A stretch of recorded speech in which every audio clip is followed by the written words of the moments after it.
नमो नमः। Reminds education में आप सभी का स्वागत है। भवताम सर्वेषाम स्वागतम। पिछले वीडियो में हम सीख रहे थे स्वर संधि। ठीक है, स्वर संधि हमने पिछले बार सीखा था अ वाला। ठीक है, अ में आ जुड़ता है तो क्या होता है, अ में अ जुड़ता है तो क्या होता है।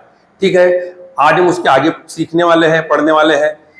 आज हम सीखने वाले हैं ई के बारे में। ठीक है, एक छोटा ई होता है, एक बड़ा ई। छोटे ई बोलते ई और बड़ा बोलते ई। ठीक है, अब ये जब जुड़ते हैं, ठीक है, तो उनमें क्या बदल होता है, क्या परिवर्तन होता है, क्या चेंज होता है, उसको कहते हैं संधि। परिवर्तन जो होता है, तो आज हम सीखने वाले हैं दीर्घ संधि। जो पिछली बार सीखा उसी को हम कंटिन्यू कर रहे हैं। ठीक है, तो इसके उदाहरण के माध्यम से हम जल्दी सीख जाएंगे। तो पहला उदाहरण हम देखते हैं, रवि धन इंद्र। अब रवि में जो है छोटी ई की मात्रा है रवि में, ठीक है, और इंद्र ई छोटा है। जब दोनों छोटे होते ई तो जो जुड़ जाते हैं, उनकी जब संधि होती है तो हो जाता है बड़ा ई।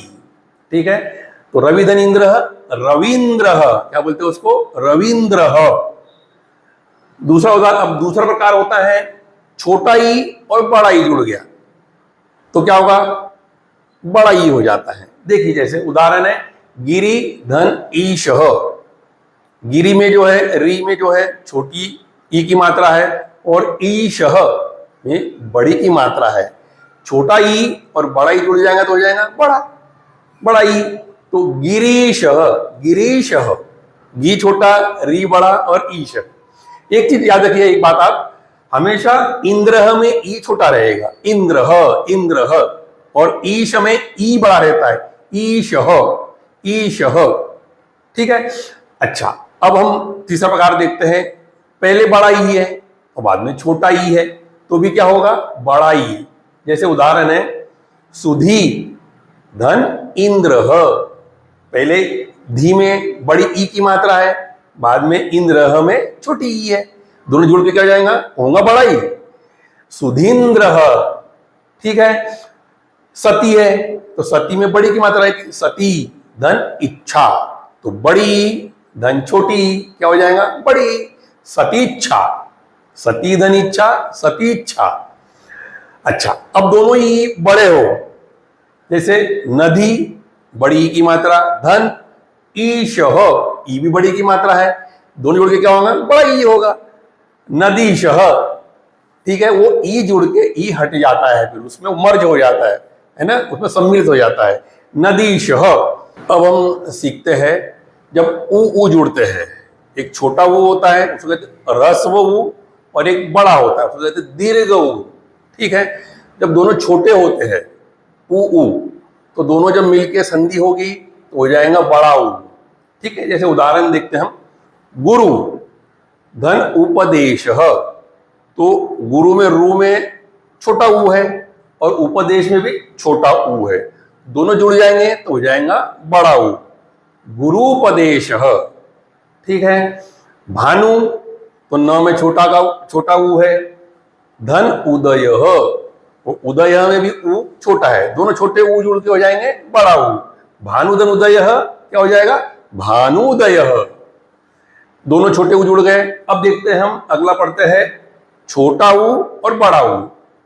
सब में बड़ा ऊ होना है, छोटा ऊ जुड़ेगा तो बड़ा ऊ, जब छोटा ऊ में बड़ा ऊ जुड़ेगा तो भी बड़ा ऊ, बड़े ऊ में छोटा ऊ जुड़ेगा तो भी बड़ा ऊ।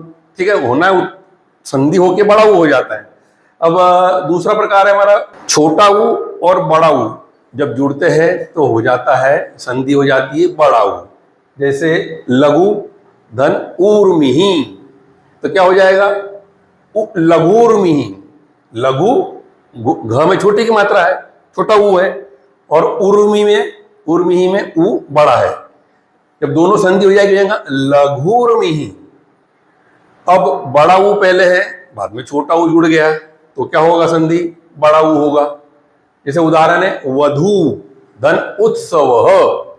वधु में क्या है, ध में बड़ा ऊ, उत्सव में छोटा, बड़ा छोटा तो भी बड़ा ही ऊ होना है, तो हो जाएगा वधु धन उत्सव, वधुत्सव।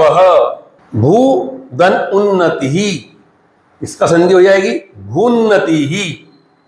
जो अगला शब्द रहता है ना, उसका जो पहला वर्ण रहता है ऊ है, ठीक है, तो हट जाता है, उसको लिखना नहीं है फिर अलग से। कोई बच्चे का लिखते मालूम है, भू भी लिखते हैं बड़ा भू, और उन्नति भी लिखते हैं साथ में, तो ऊ नहीं जो लिखने बाद में हमें, वो तो उसमें आ गया ना, भूधन उन्नति ही, तो भून्नति ही।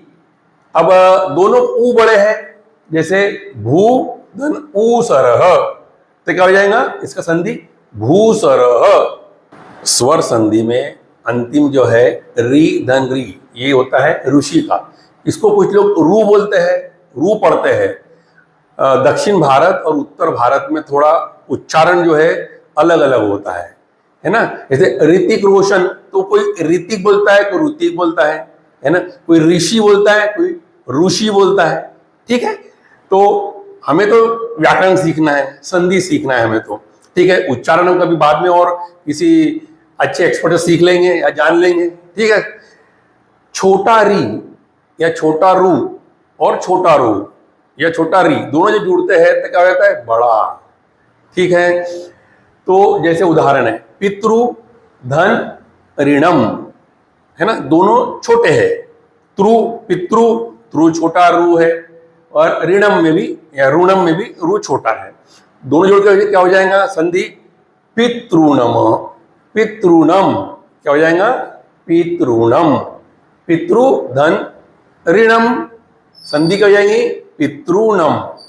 हमारा जो स्वर संधि है वो दो भाग में पूरा हो गया है। अब अगली जो संधि है, स्वर संधि के 6 प्रकार होते हैं, ठीक है। पहला हमने सीख लिया है स्वर संधि।